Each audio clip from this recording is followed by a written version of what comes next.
Sangat besar harapan rakyat kepada KPK ini.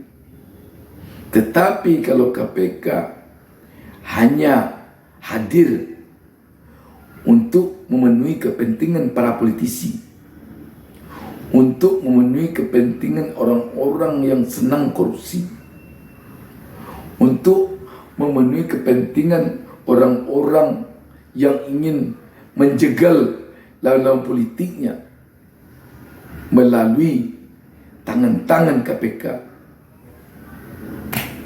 rakyat akan kecewa.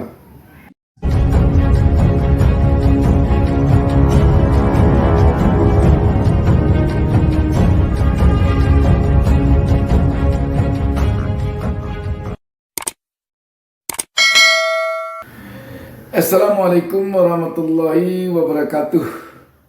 Kita berjumpa kembali. Saya Bustami Narda. Tak lupa mendoakan kepada Allah Subhanahu Wa Taala semoga seluruh pemirsa selalu mendapatkan keberkahan hidup dari Allah Subhanahu Wa Taala, Tuhan Yang Maha Esa. Sahabat BN, tak lama lagi masa jabatan kepemimpinan KPK, Komisi Pemberantasan Korupsi akan berakhir. Dan tentu tak lama lagi pembentukan tim panitia seleksi untuk proses pemilihan komisioner KPK yang baru periode 2023-2027 tentu akan segera dibentuk. Sehubungan dengan ini, rakyat jelas sekarang ini melihat bagaimana sepak terjang KPK periode sekarang ini di bawah kepemimpinan Firly Bahuri. Kita tentu tidak bisa menutup mata bahwa eksistensi KPK periode sekarang ini memang jauh lebih rendah gregetnya dibandingkan KPK pada periode-periode sebelumnya. KPK yang diharapkan oleh publik membongkar kasus-kasus korupsi yang besar yang tidak terjangkau oleh tangan Kejaksaan dan Polri. Itulah yang diharapkan oleh publik yang akan dibongkar oleh KPK. Kalau kasus-kasus yang bisa dijangkau oleh Kejaksaan, oleh Polri, tentu tidak begitu diharapkan oleh publik dijangkau, diurus oleh KPK. Kenapa begitu besar harapan rakyat atau publik kepada KPK? Karena KPK ini independensinya sangat begitu tampak dengan cemerlang. KPK itu atasannya adalah rakyat. Sedangkan Kejaksaan atasannya, Jaksa Agung itu presiden. Polri, Kapolri itu atasannya presiden. Tetapi KPK atasannya langsung rakyat. Dia sebuah lembaga yang begitu independen, sehingga kerja KPK itu hanya satu, memberantas korupsi. Kerjanya atau tugasnya atau kewenangannya fokus satu kepada pemberantasan korupsi. Dialah lembaga yang benar-benar titik fokusnya kepada tindak pidana korupsi. Sedangkan kejaksaan dan Polri itu dia banyak punya tugas-tugas kenegaraan yang lain. Contoh kejaksaan, di samping dia ngurus tindak pidana, dia juga ngurus tindak perdata dia juga ngurus perdata. Kasus-kasus pidana dan kasus perdata diurusnya. Tidak korupsi saja yang diurus oleh kejaksaan, tapi banyak kasus-kasus lain. Demikian juga dengan Polri. Polri tugasnya tidak hanya mengurus korupsi saja, tetapi banyak yang lain bentugas yang ada padanya. Yang hanya fokus kepada tindak pidana korupsi adalah KPK. Karena itu, rakyat punya harapan sangat besar kepada KPK. Ketika KPK tampak oleh rakyat, terkesan gregetnya di dalam pemberantasan korupsi sama dengan kejaksaan dan Polri, apalagi kalau berada di bawah kejaksaan dan Polri, tentu akan mengecewakan rakyat. Kita tahu selama KPK di periode sekarang ini malah banyak kasus-kasus besar yang dibongkar kejaksaan dibandingkan KPK. Contoh, kasus Asabri, kasus koperasi, dan sejumlah kasus-kasus besar lainnya itu yang membongkarnya kejaksaan, bukan KPK. Padahal itu tindak pidana korupsi yang harusnya KPK yang menanganinya. KPK kalau kita lihat lebih banyak menangani kasus-kasus kepala daerah, bupati, wali kota ke bawah. Ada satu kasus korupsi Harun Masiku sampai sekarang belum tuntas. KPK belum berhasil menangkap Harun Masiku sampai sekarang ini. Sahabat BN, dengan akan dibentuknya pansel KPK sekarang ini, tentu agaknya publik berharap mulai dari pembentukan pansel atau panitia seleksi ini benar-benar prosesnya semata-mata untuk kepentingan pemberantasan korupsi. Jangan sampai ada terselip kepentingan politik di dalamnya, atau kepentingan lain di luar kepentingan pemberantasan korupsi. Sebab kalau dari awal pembentukan tim panitia seleksi ini atau pansel ini telah berbau politis, telah terselip kepentingan-kepentingan di luar kepentingan pemberantasan korupsi, kita yakin sampai ke akhirnya nanti akan melahirkan komisioner KPK, akan melahirkan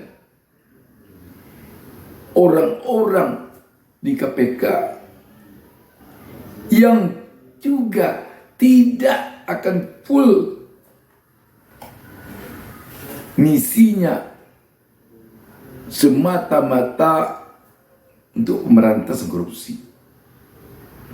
Kalau sudah dari awal ini berbau politis, kita yakin sampai ke akhir nanti akan berbau politis. Contoh, kalau di dalam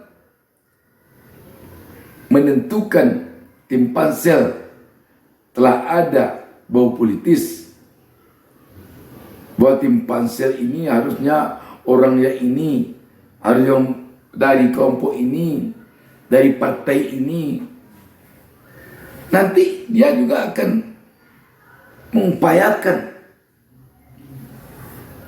calon-calon yang akan dimajukan ke DPR nanti juga harus yang berbau politis, yang membawa kepentingan ini, kepentingan partai ini, nanti ini. Nanti setelah dia menjadi komisioner KPK, apakah ketua, wakil ketua, anggota KPK, anggota komisioner KPK, dia juga akan membawa misi politis, memenuhi kepentingan A, kepentingan B, kepentingan C. Tidak full untuk kepentingan pemberantasan korupsi.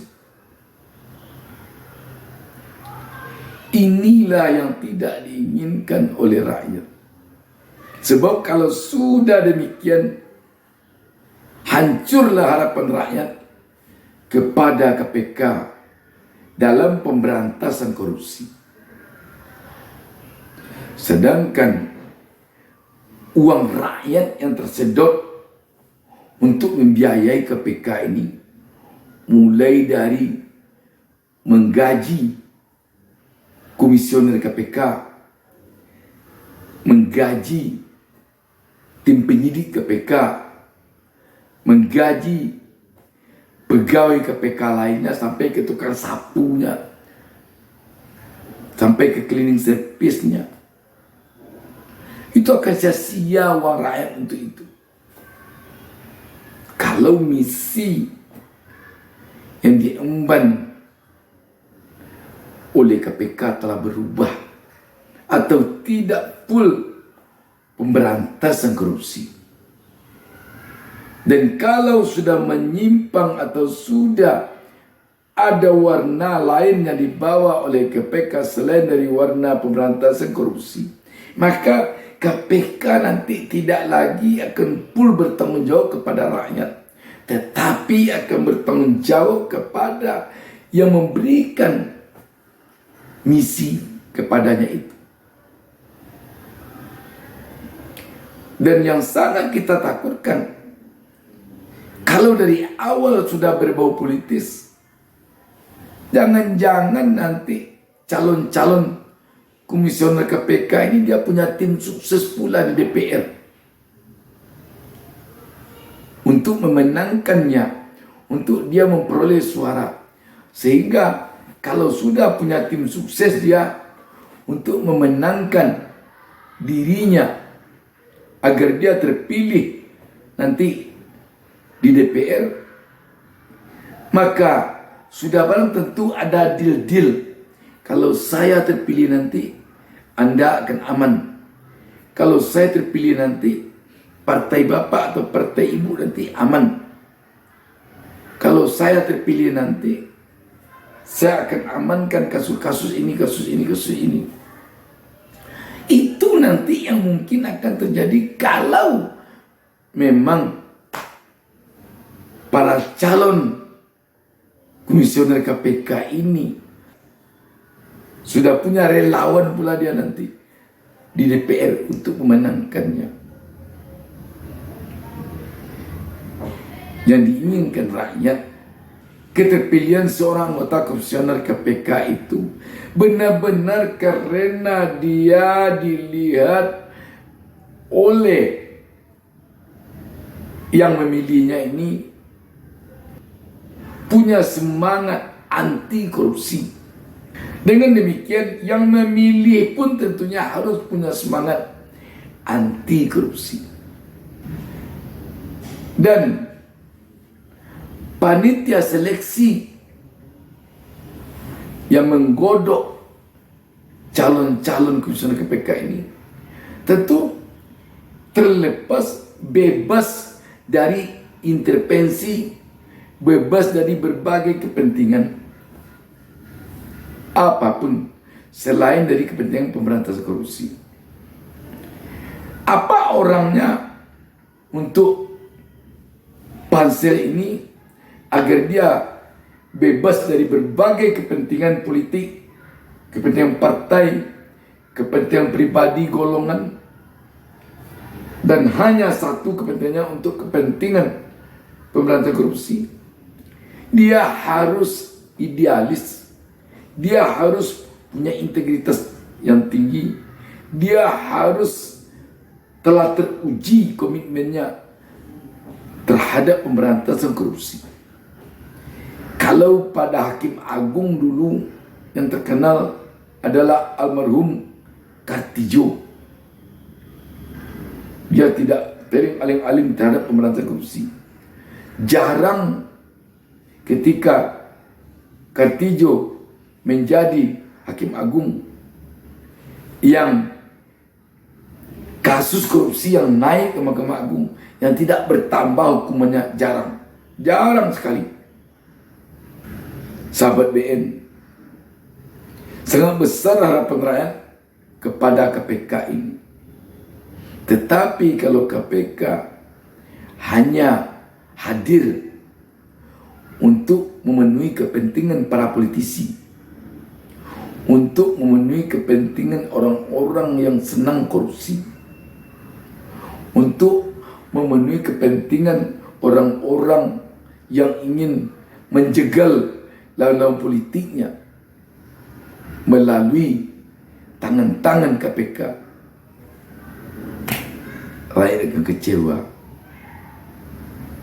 Kekecewaan rakyat itu bisa saja tidak ditampakkannya, tetapi hatinya berkata dan mencatat bahwa KPK di periode A, di periode B, di periode C adalah KPK yang sangat mengecewakan rakyat. Rakyat cukup kecewa ketika seorang komisioner KPK tersandung kasus gratifikasi. Penyelesaian kasusnya hanya dengan dia keluar dari KPK. Tindakan pidana yang dilakukannya tidak digubris. Padahal walaupun dia telah keluar dari KPK, tindak pidana yang dilakukannya itu perlu diusut tuntas. Tetapi ini tidak dilakukan. Ini menurut rakyat tentu sangat mencederai misi pemberantasan korupsi yang ditumpangkan rakyat kepada KPK. Dan ini jangan hendaknya terjadi lagi pada KPK periode mendatang. Demikian, wassalamualaikum warahmatullahi wabarakatuh. Jangan lupa subscribe.